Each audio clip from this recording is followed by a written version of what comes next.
Welcome back, everybody. Glad to have you back with us for another unsettling true crime case. And don't forget to hit that subscribe button and give us a like if you're enjoying the show. Yeah, always appreciate you spending some time with us as we try to unpack these complex and often disturbing narratives. For sure.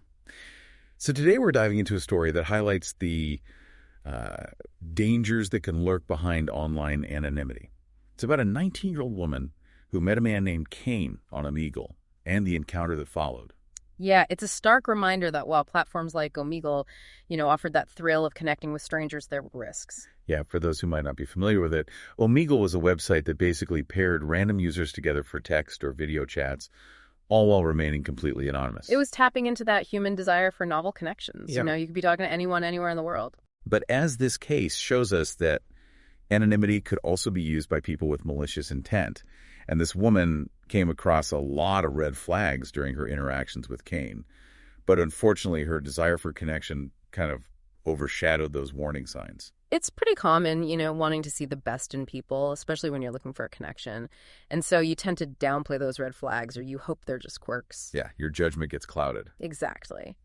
So in this case, Cain was secretive about what he did for work, claiming he couldn't share details because of a non-disclosure agreement. And he insisted on taking her to Nimhem Mountain in New York for a camping trip.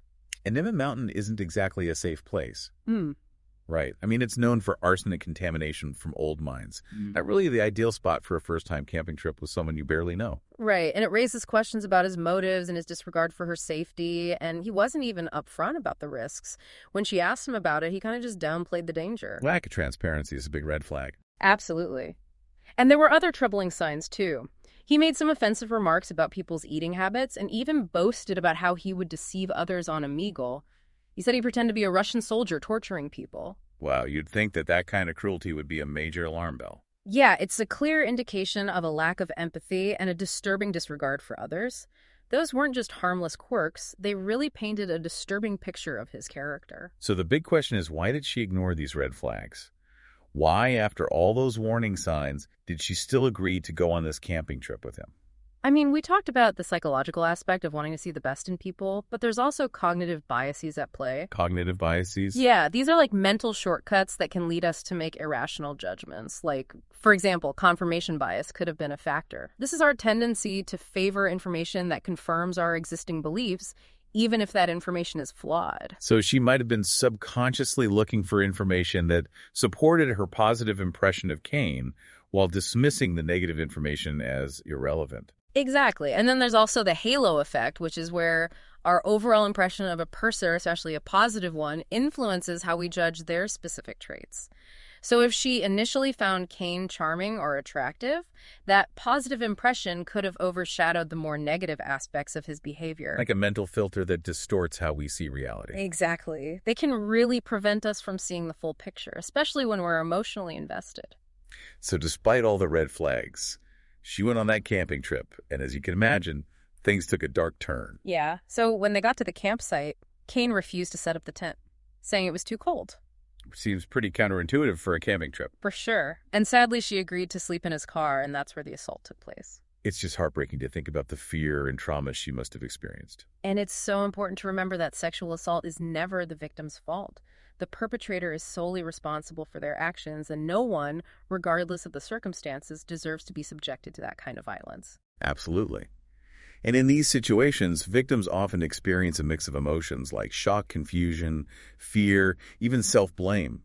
And these feelings can make it really hard to process what happened and to seek help. And, the fact that he acted like nothing happened afterwards likely added to her confusion and fear. That's the chilling part about perpetrators. Yeah. They can be so manipulative, switching between violence and normalcy as means of control. It's like gaslighting. Right. Gaslighting is a form of psychological manipulation where the abuser distorts reality and makes the victim question their own sanity and their own perceptions. By acting like nothing happened, Cain was basically undermining her experience and making her doubt her own memories and feelings. Sinister way of silencing the victim. Exactly. It isolates them further and makes it harder for them to speak out and get help. So she was trapped in this horrible situation till the next day. Yeah, he forced her to have breakfast with him and then started to drive her home. And during that drive, a seemingly mundane event happened that actually ended up being her saving grace. They got pulled over by the police for a traffic violation. And during the stop, Kane gave the police a fake name and age. So she saw that as her chance to escape. Exactly. It was a moment of clarity amidst all the chaos and fear. When he lied to the police, it shattered that illusion of normalcy he had been trying to maintain. And she took that opportunity to get out of the car and confront him, making it clear she never wanted to see him again. That must have taken so much courage after everything she'd been through. It really speaks to the resilience of the human spirit, but it also highlights the importance of seizing any opportunity to break free from a dangerous situation. Yeah. Sometimes help arrives in the most unexpected ways, like a simple traffic stop becoming the catalyst for her escape. Chilling reminder to always be aware of our surroundings and trust our gut instincts. And this story isn't an isolated incident. We've got a lot more to unpack and, unfortunately, many more terrifying tales to share. You're right. There are countless stories of people who have been lured into dangerous situations through online interactions. And these stories span different platforms, situations, and even perpetrators. Yeah, it's easy to think that these dangers are only on anonymous platforms like Omegle, but the reality is it's much more complex than that. As we go through these other stories, you'll see that these situations can come up in different online spaces and even extend to places that seem safe offline. Yeah, our next story is about a law student who was almost lured into a dangerous situation by someone pretending to be a family member on Facebook. It's a crazy example of how social media can be used for bad stuff. The imposter created a fake profile pretending to be the student's half-sister she'd never met, and they even went as far as referencing details about her recent move to Los Angeles. So this wasn't some random catfish attempt. This person had done their research and was intentionally targeting her. Exactly. They built up this whole facade of familiarity to gain her trust. The imposter invited her to a dinner party at a park, but thankfully something felt off to the student. What tipped her off? Just a gut feeling, you know? That intuitive sense that something wasn't right. She decided to look up the park and quickly realized it was known for gang activity and violence. That was a close one.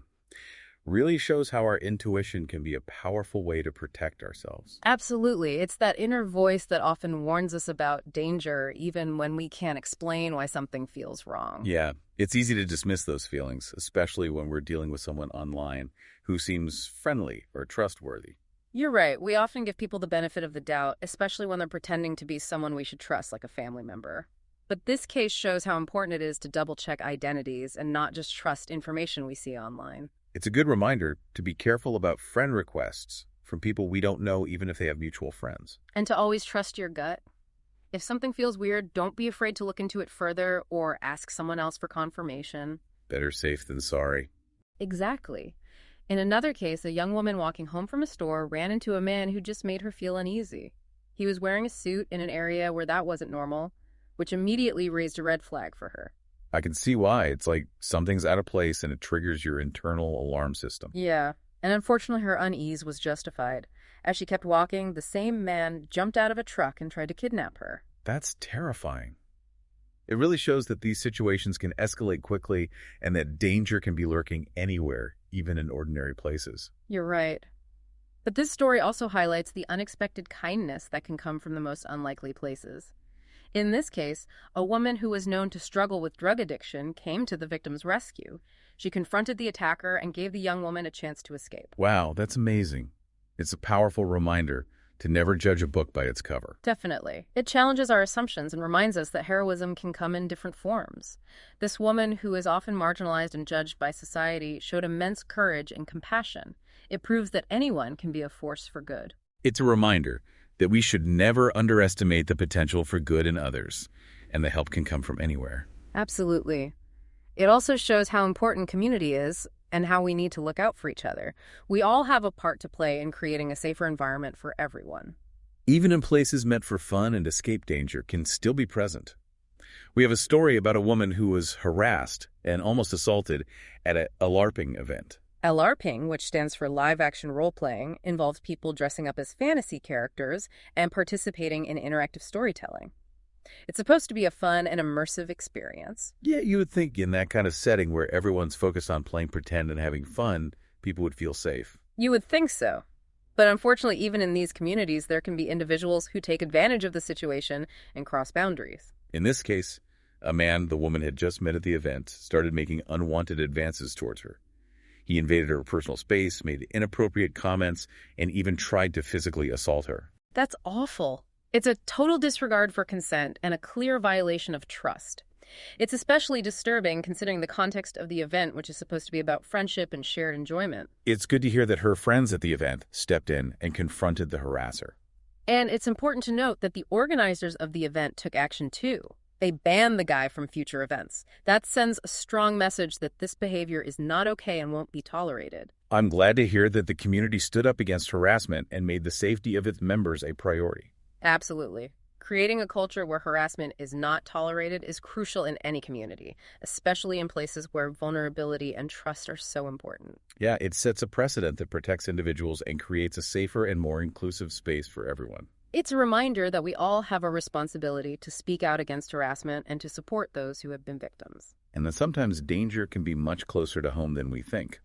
We have a story about a woman who was asleep in her townhouse when she was woken up by loud noises from her neighbor's house. She thought it was an earthquake at first, but then realized something was seriously wrong. That feeling when your sense of security is completely shattered and you know something bad is happening. Exactly. She went downstairs to check it out, armed with her car keys. She had read online about using the car alarm to scare off intruders. But she didn't end up using the alarm. No, it was quiet downstairs, so she went back to bed. But she still felt uneasy. Later, she found out that while she was downstairs, 3 men had broken into her neighbor's house, tied him up at gunpoint, and robbed him. That's so scary. She was just feet away from those criminals. It shows that danger can strike when we least expect it, even in the comfort of our own homes. It makes you realize how vulnerable we all are, even in familiar places. This story also highlights the importance of being prepared.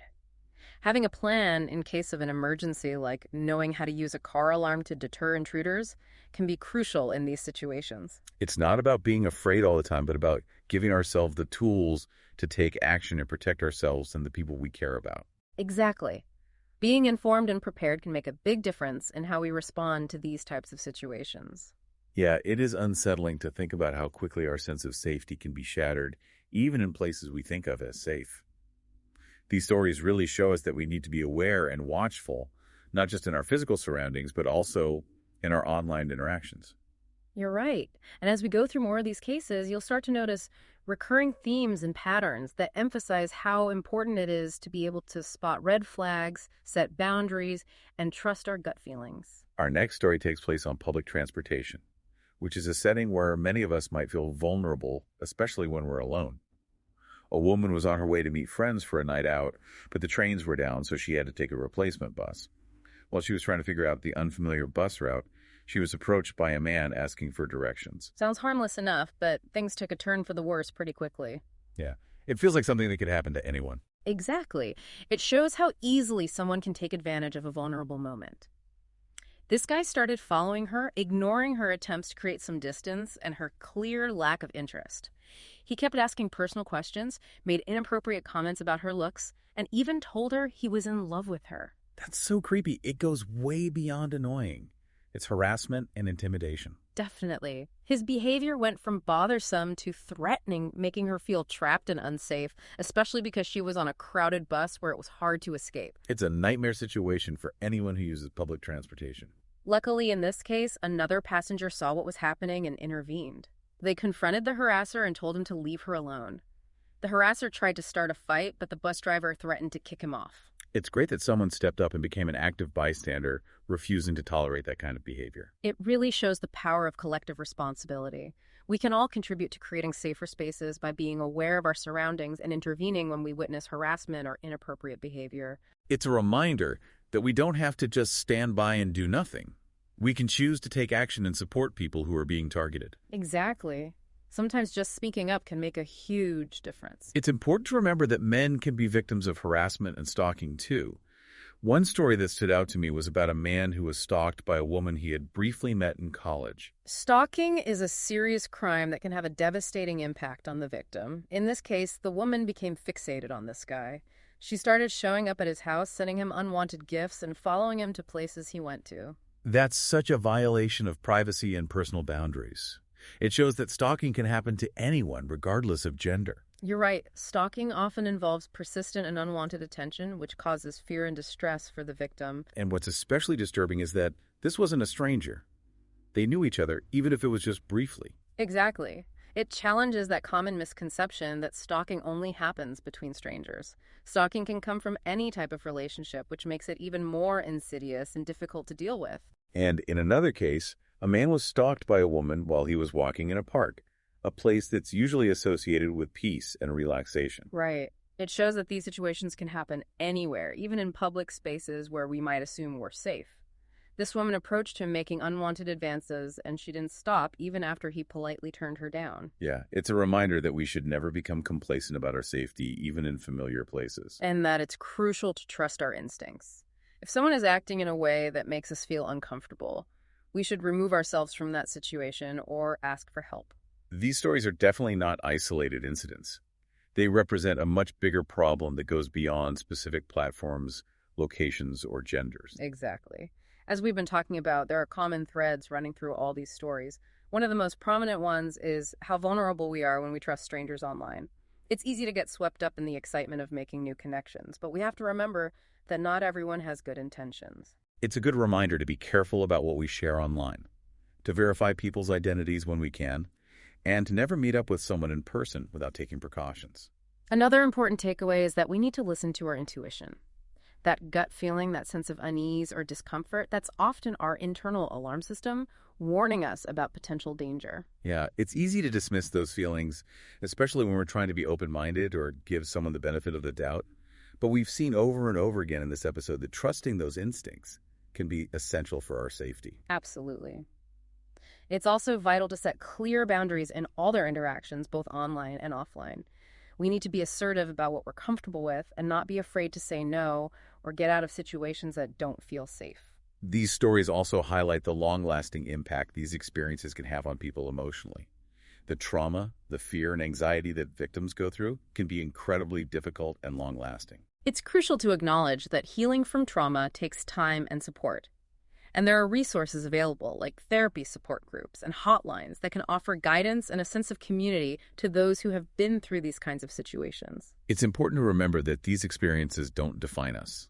We can choose to focus on our resilience, our strength, and the things we've learned. And we can use our experiences to advocate for change, raise awareness, and support others who have faced similar challenges. And if you've been enjoying this episode of Terror and Urban Myths, please consider subscribing to our channel and giving us a like. It really helps other people find us. And remember, knowledge is power. By understanding these issues and recognizing the warning signs, we can create a safer world for ourselves and everyone around us. Thanks for joining us.